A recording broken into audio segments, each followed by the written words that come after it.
Assalamualaikum warahmatullahi wabarakatuh. Perkenalkan, saya Feby Widiasari dengan nomor induk mahasiswa 1930 20 70 90. Baiklah, di sini saya akan melakukan praktikum untuk fisiologi tumbuhan, yaitu tentang fotosintesis. Adapun tujuan dari dilakukannya praktikum ini yaitu untuk membuktikan bahwa karbon dioksida digunakan dalam proses fotosintesis, yang dimana dilakukan dengan cara mengamati tumbuhan dari Hydrilla verticillata yang dikenai cahaya matahari, maka akan timbul gelembung gas, di mana gelembung gas ini dinamakan dengan oksigen. Adapun alat dan bahan yang kita gunakan untuk praktikum fotosintesis kali ini yaitu alatnya sendiri terdiri dari yang pertama alat tulis, buku dan pena digunakan untuk mencatat hasil pengamatan. Kemudian label, sedotan, suntikan, dan 2 botol bekas air mineral. Dan untuk bahannya sendiri yaitu ada kapur, tumbuhan Hydrilla verticillata, dan juga air. Langkah yang pertama yaitu kita buat larutan air kapur dengan menggunakan air 100 ml. Kita campurkan.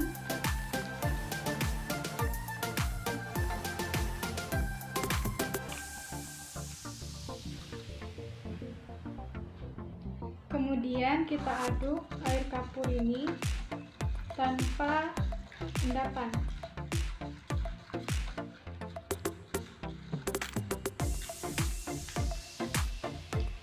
Kemudian kita siapkan 2 botol dengan diberi nama botol A dan botol B. Baiklah, untuk perlakuan yang pertama kita menggunakan botol A, di mana pada langkah yang pertama ini kita tiup botol selama 2 menit menggunakan pipet.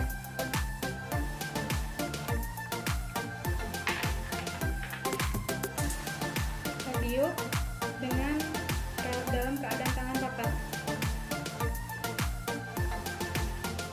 Baiklah, setelah 2 menit kemudian kita tutup rapat botol dan kita ambil suntikan, kemudian isi dengan menggunakan air kapur tadi.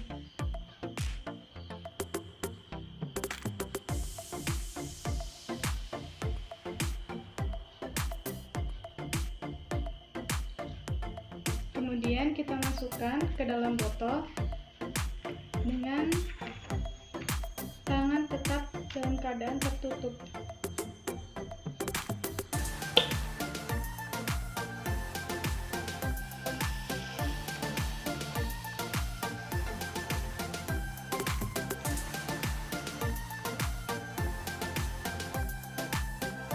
Kemudian kita tutup botol tersebut.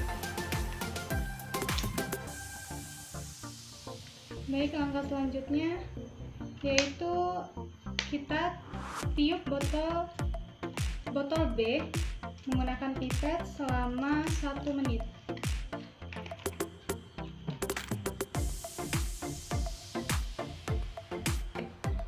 Setelah kita tiup 1 menit, kita tutup botol kembali, dan kemudian kita masukkan tanaman Hydrilla.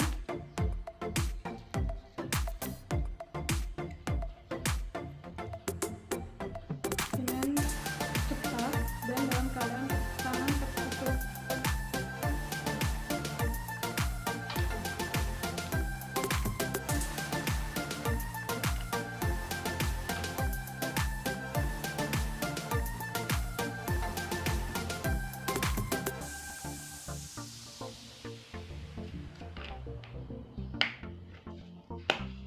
Kemudian kita sebentar dan kita tiup kembali selama 2 menit.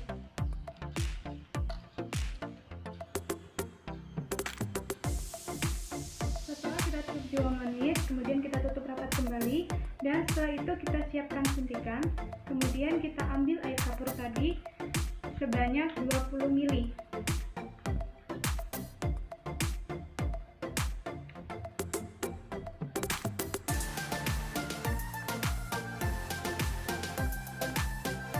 Kemudian kita masukkan ke dalam botol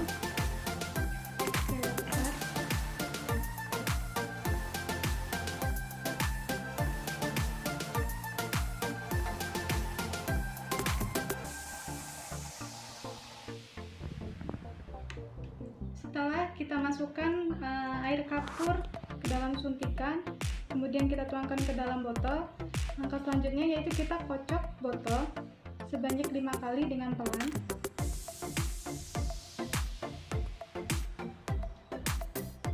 Kemudian setelah itu botol A maupun botol B kita letakkan di suatu tempat yang terkena cahaya matahari kurang lebih 45 menit. Kemudian kita catat suhu lingkungan pada saat pengamatan kita berlangsung. Dan langkah yang terakhir yaitu setelah pengamatan, kemudian kita tulis hasil pengamatan kita pada tabel yang telah disiapkan. Baiklah, setelah dilakukan pengamatan selama kurang lebih 45 menit di bawah sinar matahari, pada botol A dan botol B telah mengalami perbedaan, di mana botol A sendiri ini tidak mengalami perubahan yang secara signifikan.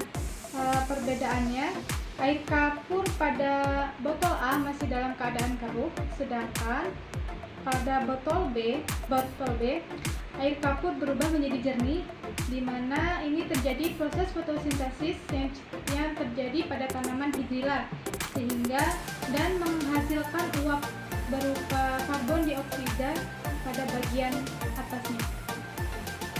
Baiklah, demikian tadi praktikum dari saya tentang fotosintesis yang terjadi pada perlakuan terhadap tumbuhan hidrilla verticillata. Apabila terdapat kekurangan, saya mohon maaf. Saya akhiri. Wassalamualaikum warahmatullahi wabarakatuh.